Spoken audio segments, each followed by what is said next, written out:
Okay. Hello, everyone. It's 11:01 on the East Coast. Welcome to our session, the state of travel in 2024 and looking ahead to 2025. We have our amazing panel right now. We'll give it a couple minutes for people to tune in, but we're super excited to have this conversation. Again, we're giving a couple minutes for the attendees to log in. And in the meantime, Nikki, how's everything on your side of the country? Everything is good. It is cold here in Portland. Is I it? yeah, it is. So the thing that's interesting about Portland is that it rains a lot, but the rain keeps things a little bit warmer. So when it's Okay. clear and sunny, it's actually usually colder, and windier. So yeah, just fun climate facts about the Pacific Northwest. Nice. Yeah, everything's good here. How are things in New York today? Well, I think for Carrie, Ross, and myself, it's very gray. It's been kind of gray in the past 3 days. But it's supposed to go back to sunny and cold tomorrow, which I like. Yeah. Um, Okay. Well, I think if everyone's okay, I see that little by little people are still coming in. We can start as we don't want to go over time, and we do have a lot to cover. So let's begin. So good morning, good afternoon, everyone, and really welcome to our panel discussion on the state of travel in 2024 and looking ahead to 2025. As you can see in my little box, my name is Marie-France Perel, and I'm the head of the business development team for our hotel partners, both at the Michelin Guide and Tablet Hotels. And I'll be essentially moderating today's conversation. And I'm super excited and delighted to have my amazing colleague, Nikki Weisenfeld. She is really the mastermind behind our travel week, as well as our senior business development manager and community manager at the company. So, Nikki, thank you so much for co-hosting today. Thank you so much. We have a fantastic lineup of panelists with us today. We have leaders from the hotel industry and the travel agency world. So thank you all for joining and sharing your insights with the audience. So I'll go ahead and introduce all of you. We have Daniel Lucas from Meadowood Napa Valley. She is the Director of Strategic Partnerships. Hi, Daniel. We have Gabrielle Cronier from Orsa Hotels. She's the Director of Sales, representing 7 Nope. properties in Paris. Um, we also have Irene Bravo from Pulitzer. As you know, there's one in Barcelona and one in Paris, but today you'll be speaking on behalf of Pulitzer Barcelona, and you are the Director of Sales for Pulitzer Hotels. We have Carrie Chia from Fora. Carrie, you are the Business Operations Lead in Travel Partners. We also have Ross Thomason from Fora. He is the Head of Training and Development. And then last but not least, we have Tom Kennedy from the Battery on the West Coast in San Francisco. And Tom, you are the Director of Membership Operations. Well, hello, everyone.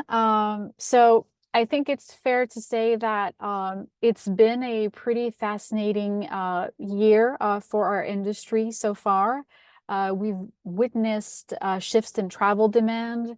Then, with the continued rise of search for curation, the development of more loyalty programs, and also the continued rise in technology such as AI, and also guests sort of, evolving, having their, well, I should say, setting their expectations really high when it comes to travel. So today we'll kind of dive into how these dynamics have played out for all of you in 2024.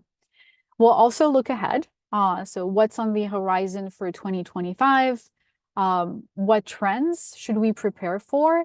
And how will this ongoing consolidation of hotels by big brands shape the landscape, the hotel landscape? What role will loyalty programs play in influencing guest choices? And finally, as the role of travel agents continues to evolve, we'll explore what place they hold in shaping the travel experience of tomorrow. I won't say this enough, but this conversation is all about hearing the panel's experiences and perspectives. So my goal is to speak very little. It's just primarily to guide the discussion. But so therefore, you panelists, I encourage you to jump in, respond to each other, and share candidly when you feel that it's appropriate.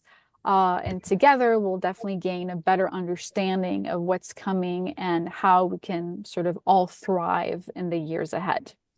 And Go ahead. sorry, and I was just gonna say for attendees as well, if you want to put questions in the chat, we'll be happy to try to tackle those as we're going. Absolutely. Thank you so much for pointing that out, Nikki.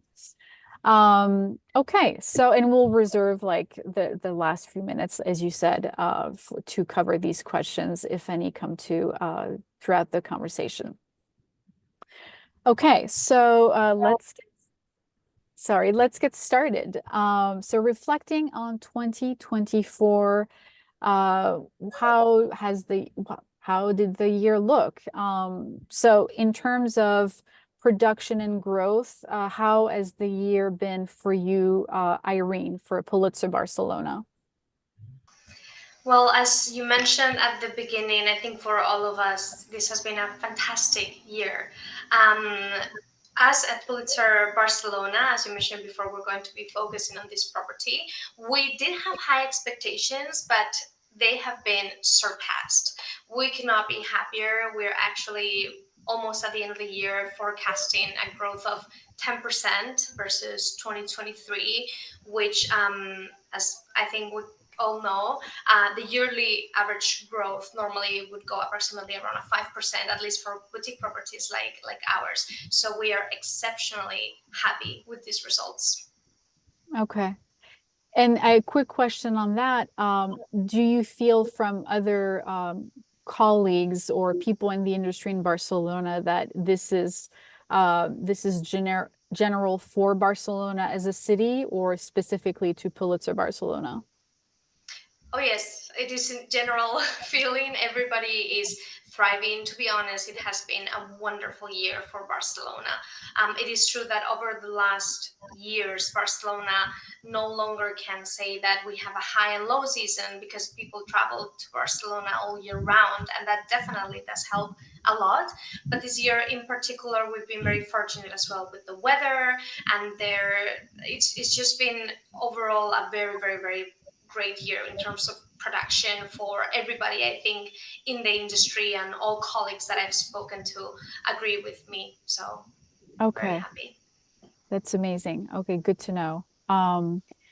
Have there been any pleasant surprises? Of course, Gabrielle, I'm going to ask you since you are based in Paris, you represent 7 properties in Paris, and the Olympics did happen. So I feel like that question is for you.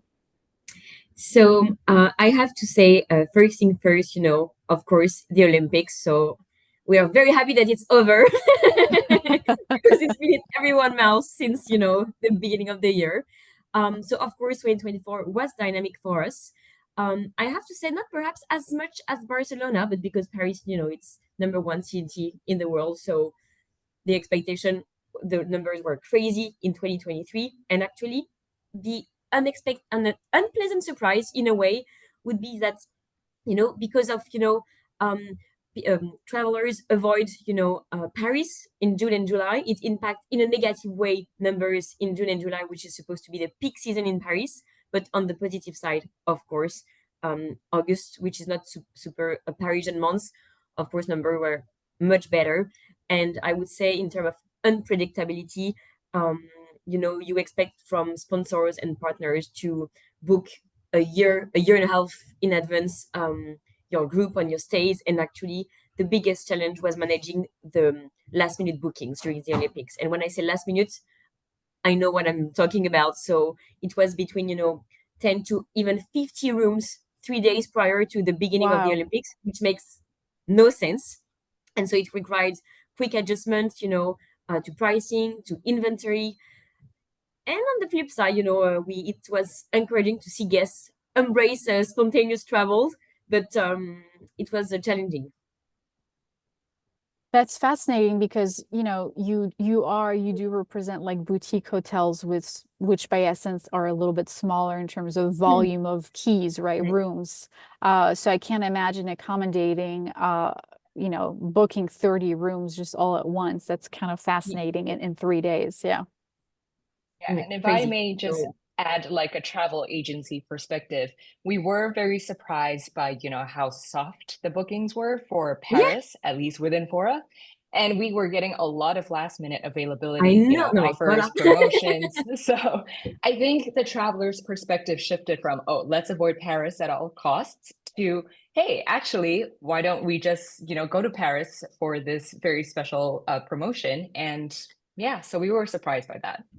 And we will benefit from this aura in 2025, I'm sure. But I have to say, Parisian are Parisian and we complain too much. So we should have here just say Olympics are going to be amazing. And what I hear was only negative, vibes. And so that's why I think it was so last minute. So we have to learn from our mistakes. I think also it seems like as the Olympics were going on, people were seeing how well it was It being was managed. amazing. And so very last minute, people were like, okay, we'll go this weekend or something. Right. Yeah. No, that makes sense. Well, so then I feel like it's very appropriate given where the next Olympics will be held in 4 years, to now switch it to the West Coast. As you can see, I'm going from Paris to the West Coast. And good luck, So, guys. so Danielle, for you, quick question. For you, were there any pleasant surprises or unexpected challenges for you this year?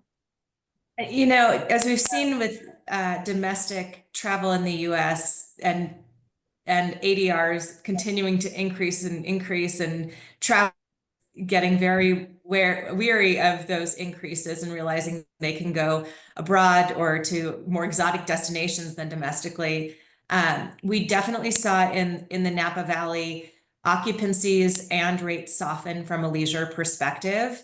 However, at Meadowood, we never had employed those kind of dramatic price increases in 2021, 2022. We had always really maintained our ADRs and focused more on value inclusions and experiential travel. I mean, we're 36 rooms.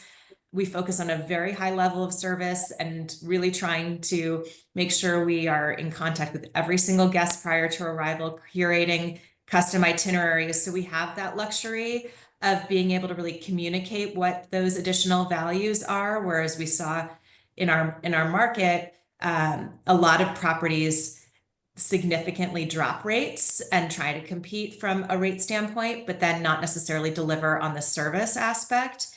And similarly to what Gabriella mentioned with just the Olympics and it being such a short-term lead time, we felt that we'd been feeling it in the past of the short booking window, and even more so this year, which is a little bit of a scary place to be when you're sitting just a couple of weeks out and thinking, how can we get to the numbers that we're budgeting? And by being nimble and dynamic and making sure we had availability and flow through and competitive pricing in our market, it helped us achieve the goals we were achieving and helped us actually increase our leisure ADR over years prior and also our leisure occupancy. So it was definitely a year that we had to be on our toes constantly and not just continue to do the same things we had been doing in years past and think outside of the box and listen to really what our travelers were saying that they wanted from their experiences. Yeah, that makes perfect sense. And so for you, so not too far, essentially also on the West Coast. Tom, how did sort of traveler preferences or behaviors evolve this year, that you've observed, at least on your end? Yeah, so everything that I'll discuss today is colored by the fact that our location is a private club first, and we have a 14-room boutique hotel as sort of an amenity to the club itself. It is open to the public, so everybody is able to book. But San Francisco is also still sort of the black hole of business right now, and we still haven't really rebounded all the way from the pandemic.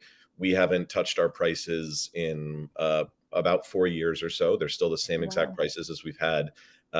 There's branding issues that are also, we want to make sure that the luxury nature of the hotel is reflected in the pricing. But the challenge that we face is what used to be a Union Square hotel, which is right in the heart of San Francisco, which would have been $300 or $400 a night, is now going for $150. And so when travelers are coming abroad, they just look at the price value of the actual dollar amount they have to spend, and they kind of make that decision. We've seen a fair drop in the leisure travel. Our business travels kind of remained consistent, but the sort of surprise benefit is that our member base, who are generally local, are using the club a lot more, because we do have a 50% day off, 50% off same day rate. And we've seen that kind of explode because people just use it as a little crash pad after a night out or something like that. So that's been the sort of unexpected surprise that we've seen. But other than that, just kind of waiting for the downtown area and travel to SF to really rebound from what it was. Okay, thank you. Yeah. That's Oh, I was just gonna point out, I was in San Francisco in May, and I was meeting with hotel partners, and everyone was cautiously optimistic that things would be rebounding, at least in the next year. And I'm wondering if that's still the general feeling, Tom. It is. It's because the hotel ends up being sort of an amenity. It is, we can withstand a little bit of the drop in business, as the club revenue is really the main driver. So increased anything over a 60 or 70% occupancy is really just gravy for us. And we're right around that 65% now. Historically, with our eyes closed, we could do 80 or 85% just forever. And so we're still trying to find where we can find that delta. We tried lowering the rates a little bit, and it helped during the summer months.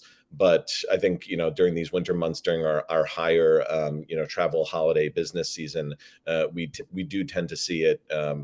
People just book, without even caring. Talking about the last minute bookings, that's definitely been an increase for us as well. I feel that we have a pretty lax cancellation policy, and I wonder if a lot of the last minute bookings have to do with the sort of tighter grip that a lot of companies, whether it be air travel or hotel or event bookings, have sort of put a little bit more ironclad cancellation policies in, and people don't know if they really want to commit to something if they can't get out of it. We've definitely seen that in our event bookings. People wait until the last possible minute. They know the event is going to happen for sure, and then it's just a big rush to commit and get all the rooms and get all the spaces and get all the F&B done. So I wonder if that also has an impact on bookings. Yeah, that's interesting. I remember last year we talked about how last minute bookings were continuing even in this sort of post-pandemic time, because there was still this uncertainty around whether things would still happen or travels would still happen. And we kind of speculated that maybe this was the beginning of the end of non-refundable rates. So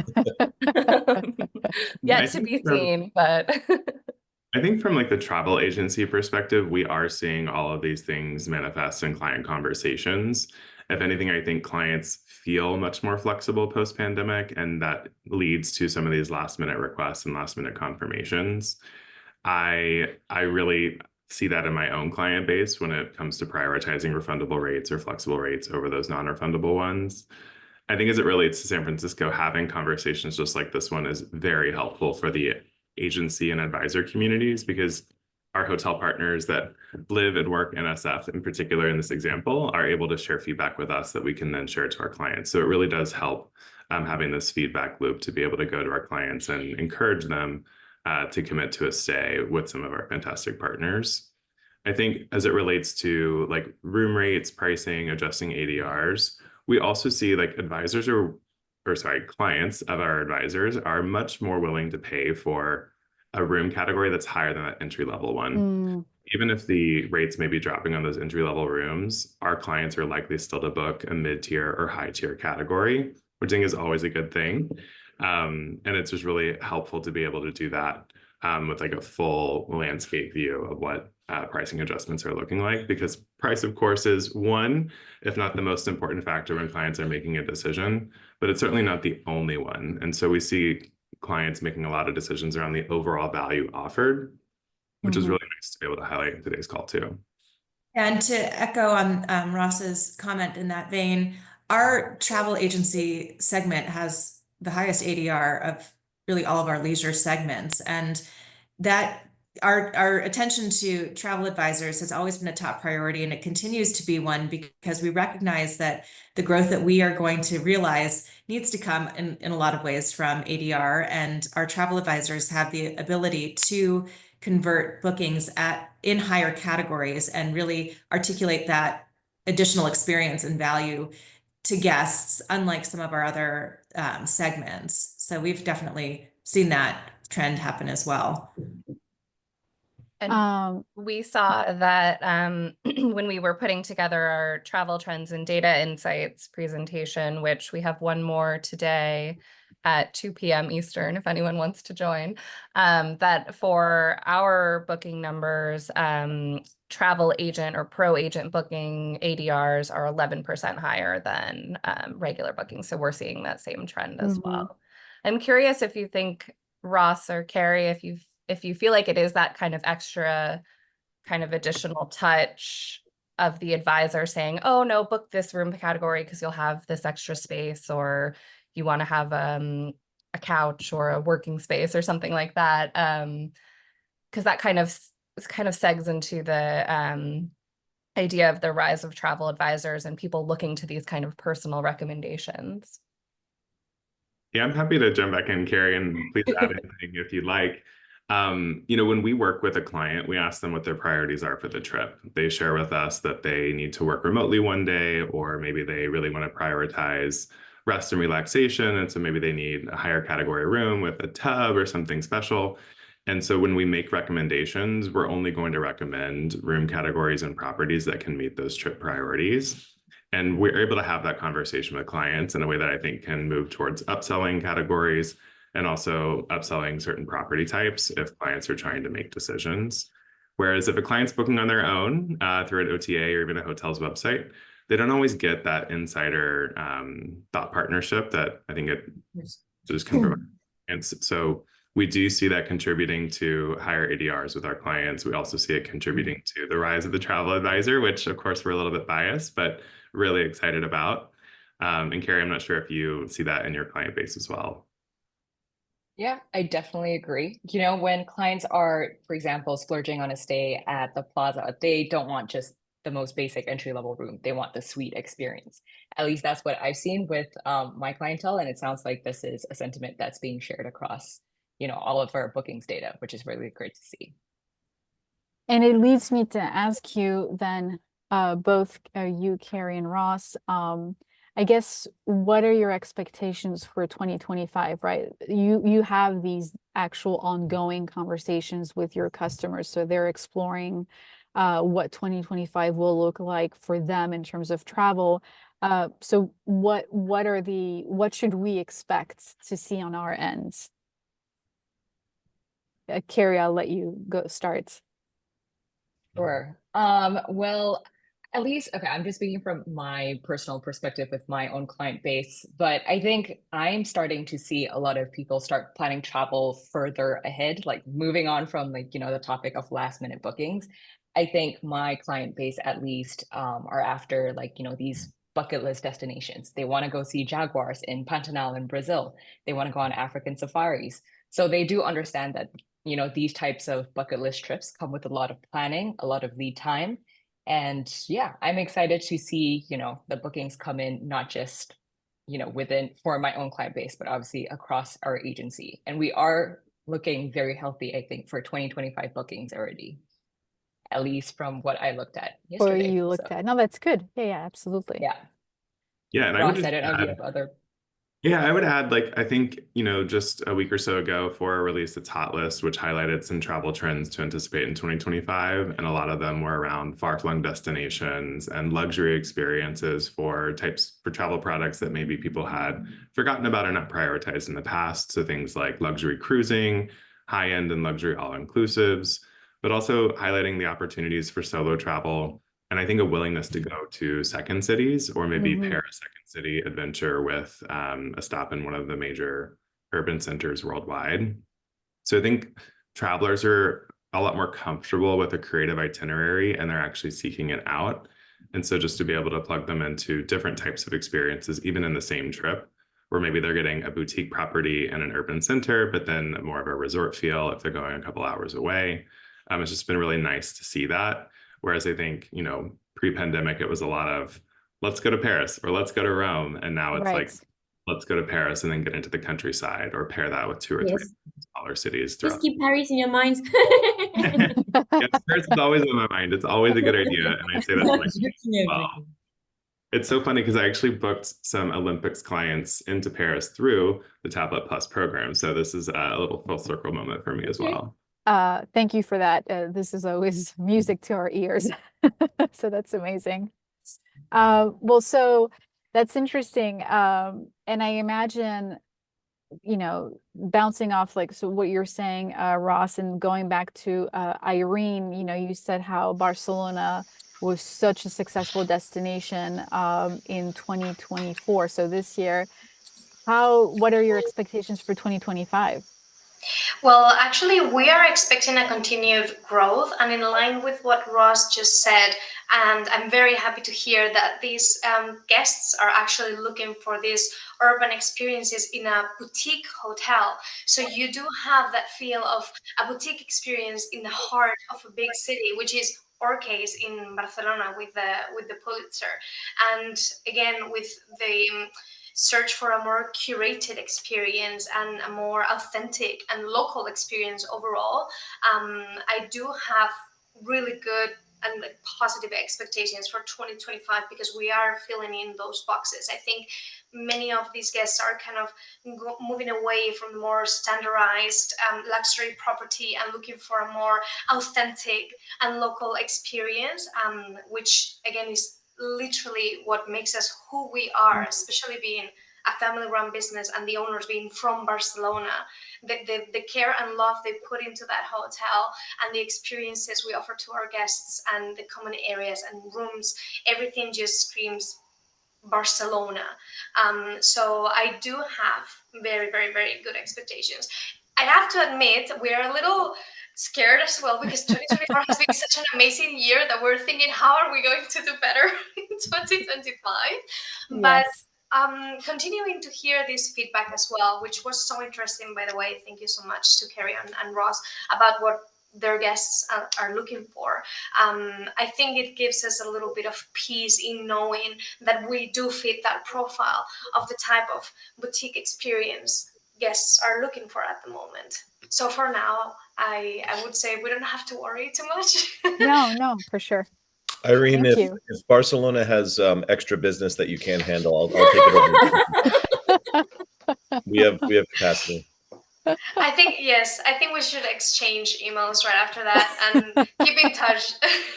Yeah, please refer us. It's a quick jump just right over the pond, right to Yeah, Spain. exactly. Totally. We can have a plane on standby and just get it done quick and easy. Yeah, just a quick commute, Yeah. Well, Taylor Swift isn't touring anymore, so we can borrow her private jet. And Yes, very Wonderful good. idea, Nikki. Yes.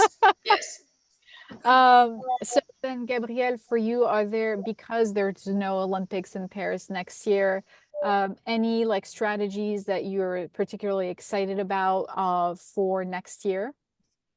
So there is 2 things. So according to studies, post-Olympics are a very good year for the city where the Olympics happened. So in terms of number, once again, I would love to share your excitement, but in Paris, it's more, mixed feelings. So I have to say, low season, we are really more about volume focusing and securing business as soon as we can, while I'm sure this summer is going to be insane in a very good way.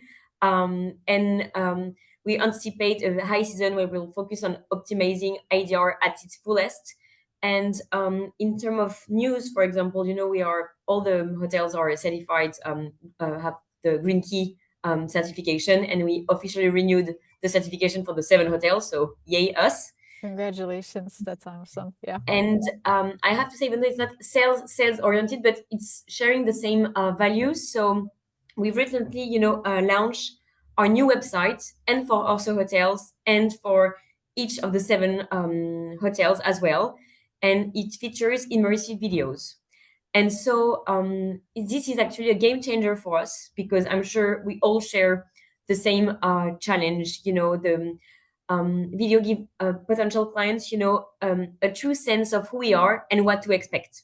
Whereas photos, I mean, at the end of the day, come on, it's photos. So, it reassures them, facilitate the critical first booking. And as new independent brand, securing that first booking is actually our biggest hurdle. But once they experience it, it's a win. So this is normally the good challenge for 2025. In a good way, to reassure clients before the stay, and reassure our beloved agent partner as well. Yeah, I would I just know add, focusing. Oh, go ahead. Oh, sorry. Sorry, Ross. I was just quickly wanted to point out that even though I am representing the Barcelona property today, I could not agree more with everything Gabriel just said about Paris, because our property in Paris, we're actually following the same strategy, and we are expecting a very good year thanks to the Olympic, following these studies that post-Olympic years are usually very good. So I just wanted to reassure you as well that I think we're all on the same boat. Yes, and on the low season, just looking for occupancy, secure and then maximizing business, and then maximizing revenue and ADR in the higher seasons. And over commission on low season. Sorry, Ross. I was just going to add that I think Paris will be very popular in 2025. Yeah. One thing we're noticing within our agent community is a larger emphasis on accessible travel, and how we can make sure that our clients with accessible needs can be taken care of in their destination. And a really fun fact that we've latched onto, and I think the world will start to, is that anytime a city hosts the Olympics, they of course have to revolutionize their common spaces, their public spaces, to make sure that travelers with all types of needs can get around the city easily. And so we will likely see a lot more clients who have accessible needs focus on post-Olympic cities, and I think that will serve Paris well. It's just one of the conversations we're having internally, but we're seeing a huge uptick in interest in prioritizing that. That's such a good point. Wow, very, very good point. Yeah, thank you for sharing that.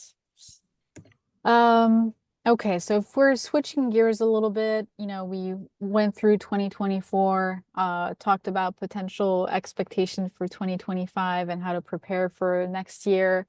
Another thing that's also very real and happening in the industry is that the hotel landscape has really changed drastically and dramatically over the past decades due to consolidation through mergers and acquisitions. So this has really led to the rise of hotel mega brands such as Marriott, Hilton, Accor. So it really created a whole shift in the hotel industry. I was reading yesterday and saw that a few multi-brand conglomerates now control a large share of the market. In the US specifically, the 10 largest hotel groups control 65% of the room supplies, which is insane. So we at the Michelin Guide and Tablet Hotels, we love our independent hotels.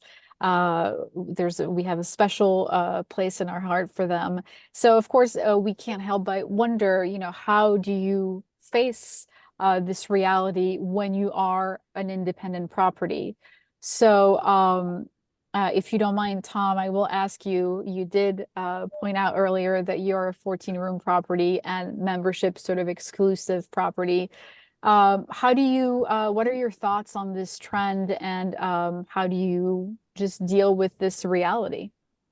Yeah, I think, we always touch on the notion of the experience at the end of the day, and I think there's, a segment of the population that are just looking for a place to sleep, and they'll look for the best value that they can get, and probably those mega brands will just be able to deliver that. But there is a large portion that are looking for, that down home neighborhood vibe, the feel.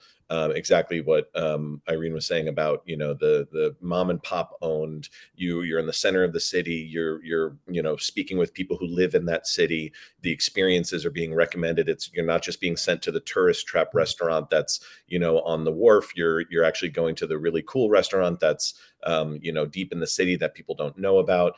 For us at the Battery, because the membership and the programming that we do for our members is the biggest portion of our business, having access to that programming, which all of our hotel guests are able to. If you wanted to attend a music event or buy tickets to a tasting or what have you, you have that access now that you wouldn't get if you were just coming off the street. And so, that access, the experience, the memories that you build are really the most important things. And I really don't see that being done at huge scale. So that'll be how we, sort of fight that conglomeration. And to be honest, I'm actually surprised that the number was so low of how many room inventory that they control. I would have guessed The that room would have been supplies. higher. Yeah, I would have guessed that it would have been higher. But our focus is always, in the room, with the guest, the one-to-one experience. I think the really interesting thing that I haven't seen a huge shift in from a technology standpoint is the advent of AI. And I'd be really, because we have such a small hotel, we are able to maneuver really quickly with the systems that we use. And so I'm really interested to see how the AI, sort of chat bot experience can elevate, sort of 24/7 access with something that seems really personal, with something that seems really authentic. You don't have to worry about, different employees with different, speaking styles or grammar styles or what have you. It's always gonna be the same exact experience. Really excited to see kind of what that can deliver in advancing that connection that the guest is going to have with the property. Thank you. Yes, I am actually very curious myself. And also this could be another panel discussion in terms of, I'm also so curious to know how this will affect the work of travel agents and travel agencies too. So anyways, I would love to talk about this deeper. Maybe this could be our next panel, maybe held in Paris or Barcelona, let's say. Okay, and Danielle, for you, so with hotel consolidation and brand expansion around the world, how does this affect your positioning or decision making at Meadowood? So the market in Napa is interesting with luxury properties. It's always been a pretty independent market, and we actually only have one property in the entire valley in the luxury segment that's part of Marriott. There is kind of there's 3 Auberge properties, so there's almost a mini brand in the valley. But our biggest challenge really is marketing. And how do we compete on a level for marketing with those larger brands, even the small luxury hotel brands, and where we've really placed a lot of emphasis and have found past success is in external validation. And so something like receiving the Michelin 3-Key Award last year was so exciting for us because it gives us more opportunity to have a vetted accolade and a third party talking about Meadowood, and how do we then take that further and align ourselves with other 3-Key properties and leverage that to communicate to a larger audience. So that really, whether it's through that avenue, through our travel partners who again become a third party that's endorsing us, that we really focus on how do we find marketing opportunities through those channels to really differentiate ourselves in the market, because we're just not going to compete with the Right. points programs or some of those larger loyalty programs, and that's not really who our audience is. So how do we get the Meadowood name in front of new travelers? Really is through those other partnerships that we have. I think also at Meadowood, you have so many different programs, the Napa Valley Reserve partnership and like Tom was saying, like lots of programming, lots of ways for guests to get involved in this kind of hands-on engagement with guests. And I think that that's definitely something that independent properties can do more, and it gives a personal connection with your guests, and it makes them want to evangelize the property or have them come back. And I think that's definitely for these, whether it's a smaller property or just an independent property, it's a good way to distinguish yourself, I guess you could say. No, Absolutely. absolutely, Nikki. And when you were speaking a little bit even just about how to get guests to stay in higher room categories, for the ultra high net worth traveler, that time is of the essence, and that's not a luxury that they have. This is whether it's a 3-night stay with us or a 7-night stay somewhere else, they need to maximize what that experience is. And they're already spending quite a bit of money to have a great experience. They're willing to spend even more to have the elevated room category or to make the experience even better from that standpoint too. So yeah, thanks, Nikki, for adding that in. So then we of course have to ask, since you're so much on the client side, Ross and Carrie. So maybe Carrie, I'll let you respond. So do you see a shift in client interest toward boutique versus branded hotels? I think we really do have a mix of both. I would say now that we are, closing out the year, I'm starting to see more requests being like, hey, I need to hit, my minimum of like 50 nights or something to reach the next like tier status with Marriott or at Hyatt. So I would say now we are like very much in that time period now. But I think a lot of the younger travelers, especially, they're looking for something more differentiated, more unique, rather than just staying at another like Ritz-Carlton. It was sad for us, to see some of our favorite hotels like Turtle Bay in Oahu and also like even Pelican Hill. They have now been absorbed into the Marriott network. But I think Marriott so far has done, a good job of still retaining their unique characters. The service is still excellent. So yeah, it's not all doom and gloom, I suppose, from our side. I will say from, an agency perspective, it is a lot easier to work with boutique hotels in terms of the flexibility they can give with, perks or even like commission payments. So that is something we do miss. Right. No, it makes total sense. It is true that you have from my experience, even as a traveler, the service you get at a independent boutique hotel is so much more personalized and customized. It speaks more to me as a traveler, but I completely see also the gain that one would get from traveling with bigger brands. Well, and I would just add, like, I think the loyalty programs have done a really good job of Yes. communicating to the traveler that they're going to have that personalized, unique, special experience. And whenever my clients come to me and say, I'm a Marriott loyalist or I'm a Hyatt globalist or something like that, I always say, like, well, how often do you get that upgrade? Or like, how often do they greet you by name? Or how often have you gotten that extra thing that the program promises you? And very frequently they'll say, actually not that often. And so I think it's a real opportunity to highlight the value adds that programs like Tapa Plus and other preferred partner programs can offer clients, because typically that's what they want. And we can guarantee that by booking them eligible rates. And otherwise they're kind of up to chance if they might get that upgrade 24 hours out, or if they might get breakfast as part of their loyalty program perks. And so I'm starting to see a little bit of a trend within my client base, similar to how we saw airline loyalty status kind of shift over the last couple of years, people going more like free agent. They don't need to build loyalty with a particular airline. I think that could happen with hotel groups as well. Obviously, it'll depend, and it could happen in pockets, but I think with the value add that a lot of our preferred partner programs can offer the traveler, they don't see the requirement to book with loyalty like they used to. Thank you for saying that. That's really interesting. And I think it's a very good point. I love the fact that you're asking your customers, your clients, I'm sorry, oh, well, when is the last time you did get an upgrade through Marriott? I think that's fantastic. Yeah. Well, and in fact, this is a perfect segue to something that Nikki, you brought up in one of the sessions that you've been hosting, and that you put together the travel trends and data insights, where basically we're seeing in the hospitality world that loyalty programs are extremely important.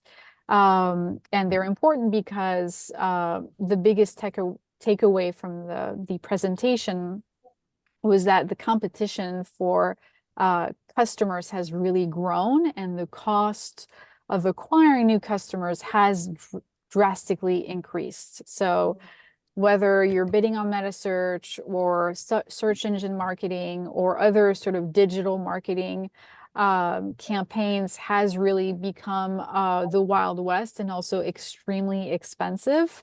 And so therefore, the customer acquisition cost has gone up over the last several years. And Nikki, you had pointed out that in 2024, it's up 6% year over year. So, I mean, it's just insane. It's The just highest become, it's ever been. Yeah. exactly. And the sort of the big four in travel, Booking.com, Trip.com, Expedia, and Airbnb collectively spent $5 billion in Q1 2024 on acquiring new customers, which is basically cornering the market. Right. This makes it really difficult for independent brands or Tablet or Michelin Guide to really get a foot in there. So there has to be there just has to be focus on loyalty and retaining customers versus acquiring new ones.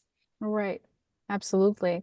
So it's not only just like cost effective it's not only more cost effective, it's just essential to basically for properties to now focus on loyalty. It just makes sense.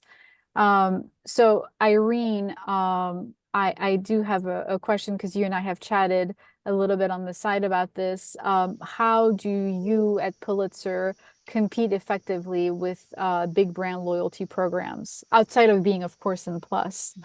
Of course. Well, I think it's fair to say, to start with, we'll never be able to fully compete with the larger scale of a bigger chain. So we do have to adapt it to each one of our properties. Up until now, we had really focused on creating that emotional loyalty through memorable stays with our guests. But we have also realized the importance, as you and Nikki were saying just now, of that loyalty program that offers a more exclusive feel to the guests, that encourages them to come back and keep choosing you, especially for boutique properties that belong to a hotel group. We are a very small hotel group, but if you know that you stay in Pulitzer Barcelona and then you want to go to Pulitzer Paris, you will be able to get some type of reward by being loyal to our brand. That's what made us think that we should actually have a loyalty program, and we are currently developing this loyalty program. It is going to be very curated and adapted to our properties and what we can offer and what differentiates us, because again, we can't compete to the larger scale of big chains, but we have realized the importance, and we do agree that many of our guests really appreciate that. So we are at the moment developing this program, and hopefully I'll be able to give you more details soon, fingers crossed. But I do think that 2025 is definitely going to be the year where we go live with this program, but at the moment it's still in the making. Thank you. I think too, like, Tom, you talked a little bit about how the Battery is a membership club. We have also seen kind of a rise in membership clubs, or like Soho houses that are really developing quickly with hotel rooms. And I'm curious, kind of from your standpoint, do you think that kind of relates to this idea of loyalty? Do you think this will continue into 2025? What's your perspective on that area? Yeah, it's almost like we have, the ultimate loyalty program of, full membership. And, there have been some conversations in the past. So the Battery recently, in the last like 2 years, joined or sort of created and joined a reciprocal network of other clubs, about 55 clubs around the world, all of them in the boutique. Sorry, my cat. This is the worst time. Everybody who has a cat in their room, could you just please show it to the camera so we all know? That's why I had to turn my camera off earlier, because he was trying to get out. But we joined a network of about 55 clubs, all of them of the boutique nature, all of them really reflective of the the town or the city that they're in. And there were conversations that while the hotel currently is open to the public, if the reciprocal network of private clubs became so strong of a booking engine that we would close off the hotel from the public and only work within the reciprocal network that we have. So it's a really interesting notion of, could we potentially pick from a pool of 100 to 200,000 guests that are naturally, high travelers and naturally looking for those luxury experiences. But from a loyalty program, sort of currently, we don't really have an extended one. We've tried, perks of after the 25th visit, you get this, and after the 50th visit, you get that. But, with such a small team, we don't have a concierge, we don't have revenue management team, we don't have a sales team. It's just kind of all this word of mouth internal booking. The loyalty program has always been sort of a second priority for us. And, I wish there was an easier way to do it. But, it's just kind of escaped us at this point. And I do think people, really enjoy those perks. But I agree with what everybody's saying, that, competing against the marketing dollars that are being spent is really the biggest challenge, getting our name out there. So joining something like Tablet Plus, or the external validation that Danielle was talking about, is really the best way for us to get new eyes on the property that wouldn't have gotten it otherwise. Yeah. Well, we love to hear that. I absolutely should know this, Danielle, and I'm sorry to be asking, but I'm curious. Does Relais and Chateau have a loyalty program? They do for the top, supporters of Relais and Chateau brands, and it's more of a recognition program that helps with preferences and things of that nature. It's called Les Amis. Okay. As well. So there was one before years ago called 5C, if any of you were around and remember that, and that's somewhat evolved as well.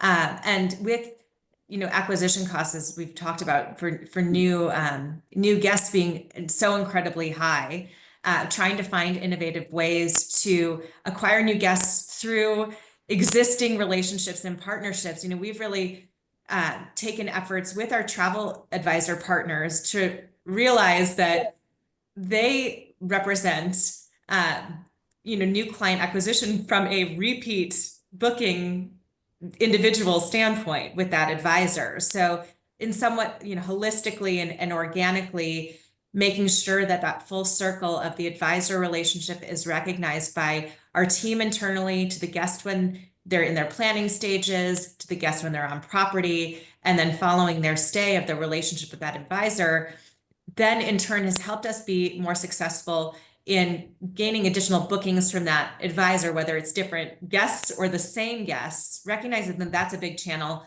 for us as well, that we're already spending, quite a bit of time, money, and resources in as well. When you are, an independent boutique property with a small footprint, that can help show some great growth incrementally from that network too. Right. Thank you. Yeah, it's almost like the advisors are these sort of independent brand ambassadors, and they're Yes. Absolutely. And they're much more likely to give us insight on a guest and certain preferences and nuances and photos of memorable occasions that they might be celebrating than the guests themselves. So it almost gives us more of an opportunity to add, some special touches that a guest won't be expecting, because the guest themselves isn't sharing that information Right. with us. The advisor is taking that extra step to go above and beyond to share those nuances and tidbits. Absolutely. Sorry, I'm also trying to be mindful of everyone's time. And I do want to tackle sort of our last point of discussion, which is also huge, another big trend that we saw this year, which has been the rise of the modern travel advisor. And also for everyone in the audience, if you didn't catch that, Fora and Tablet did establish a way to work closely together, which made sense for basically both companies, and it resulted in the creation of a booking portal for basically your travel advisors, Carrie and Ross. So we've seen tremendous results from this. So it leads me to ask you, Ross, and you may have a bias in the answer, but I will still ask you, how do you see the role of travel agents evolving this coming year? I think it's a great question, and I will be a little bit biased. I think more people will be using travel advisors in 2025. We've seen that trend already starting, certainly since Fora founded in 2021. But we really see clients are almost overwhelmed by the amount of choice when they search for something themselves, because they're going to be inundated with the ads we've been talking about, the multiple platforms to consider, the nuance of a dollar discrepancy here and there across those platforms. And ultimately, they might just throw their hands up and say, I just want to talk to somebody. And travel advisors can be that person for them. And we have visibility across different channels. What's the preferred method of booking? How are they going to maximize the value for their stay? And how do we match make the right property and right travel partners with their priorities? And, AI can go so far, but inevitably some of our more discerning travelers do just want to pick up the phone, go to dinner, or just talk to someone that they know and have worked with many times, because once that relationship is established and moving, we really can kind of advocate for our clients very quickly without them having to do all that much. Right. Danielle, I love that you mentioned the special touches we can offer, because we try to do that consistently, and it really does make a big difference for clients. And when clients have a great experience, of course, advisors have really positive experiences with our hotel and travel partners as well. So it really does do a lot to engender repeat business with both parties.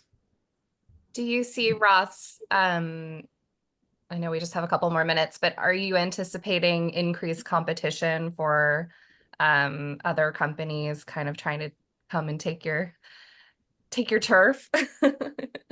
I mean, I think that's inevitable, right? I think everybody wants to make sure that they can build a sustainable business and operate to the highest level. So I imagine there will be some other travel agencies already established or maybe new to the market who are trying to do something new and different as well.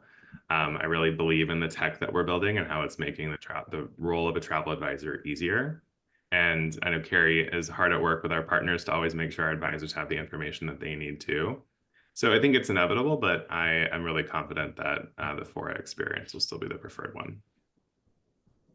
Yeah, I mean, the concept is genius, to be honest. It's people that have been, I think it makes, you redefined what it means to be a travel agent. And I think that's your superpower, which is great, because I think it really helped move this sort of ancient way of thinking.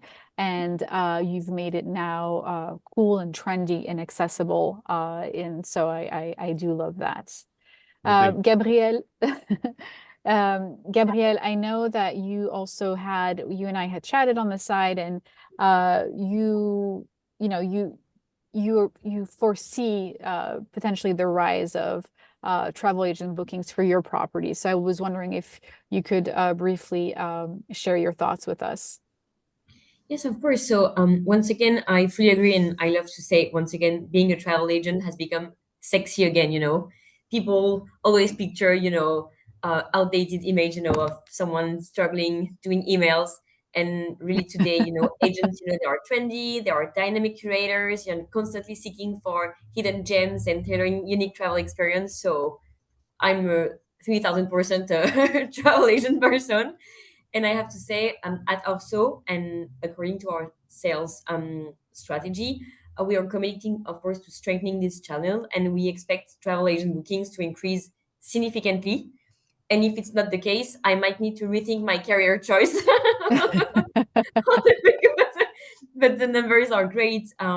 We are extremely happy. We do everything we can to build this very long-lasting partnership. And once again, we we share and we advocate the family values, and we want the same values with our partners. So normally we are very happy. Once again, the first booking is the hardest because it's hard to trust a new hotel that you've never been staying in for your beloved clients. But once you have tried it, then I see numbers growing more and more. So we are very happy, and I'm expecting a massive growth in 2025.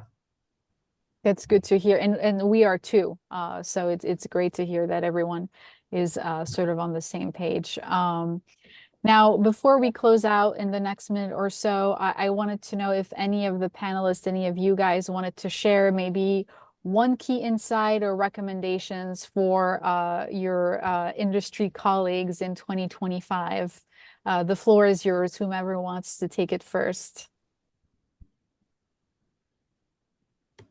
Or maybe there are no insights or recommendations, and that's totally okay. I think that for us, for independent hotels, we just need to celebrate our authenticity, because that is what makes us unique, and that's the way we compete with the larger brands, because that authenticity and more of a local and curated experience, they may try to do it, but I don't know if they will ever be able to reach the level of personalization that a boutique hotel can do. So if you can just focus on what makes your boutique hotel authentic and special, and also into building, as Gabriel said, these relationships with the new era of travel advisors, which, if I can add, it's so exciting just to see passionate people that share that love for the industry in the other side, and they become these amazing partners, and you foresee a very long-lasting relationship. And I just have to add to that it is very, very exciting, to be honest. And I'm just going to jump because actually it's so fun, your words, Irene. I'm getting the feeling of hearing myself, so I'm not going to re-promote authenticity and sustainability. But once again, you're 1000% right. Our mission is to embody, this principle, ensuring, every guest, not just a stay, but a meaningful connection to the city and spirit. And we really try and we do our best, just to offer a place to stay, but a piece of Paris for us. And I'm quite sure the same for you. So merci, Marie-France. I will reconnect with Irene later. Yes, please do. You definitely should all connect. It's insane. It's very funny. Very funny. And like I said, we should challenge ourselves to host a similar panel next yes. year, but maybe in Paris or Barcelona. Exactly. Yeah. We can just do two, one in Paris and another one in Barcelona. And one in San Francisco too, I think. Yeah, San Francisco, we're open.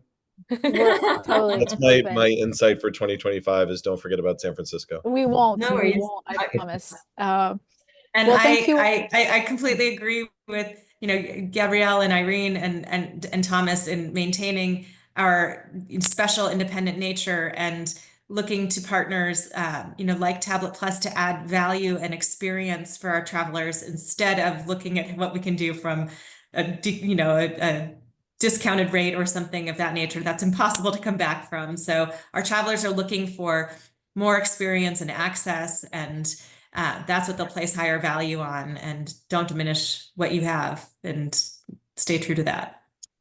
Thank you, Danielle. Thank you. Those are very wise and useful words. So thank you for ending the discussion on this.